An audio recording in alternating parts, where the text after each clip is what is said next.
نبی کریم صلی اللہ علیہ وآلہ وسلم نے فرمایا، دو دوست اکٹھے رہتے تھے دنیا میں، قیامت کے دن دونوں اللہ تبارک تعالیٰ کی بارگاہ میں پیش ہوئے تو ہوا یہ کہ دونوں کی کچھ نہ کچھ نیکیاں کم ہو گئیں۔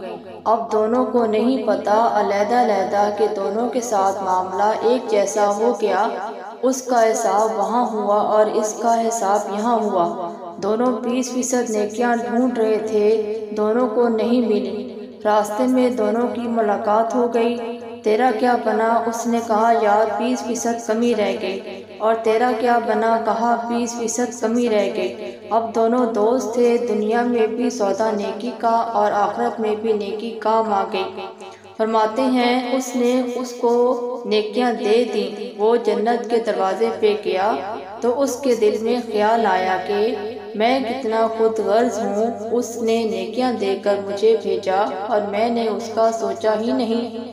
وہ جنت کے دروازے سے پلٹ آیا اور رونے لگا۔ عرش کا مالک فرشتوں سے کہتا ہے، اس سے پوچھو کیا بات ہے؟ اس نے کہا، مولا مہربانی کر، میں دنیا میں بھی اس کے ساتھ رہوں، اگر جنت میں بھی ہمیں اکٹھا فرما دے، تیری شان رحمت میں کمی نہیں آئے گی۔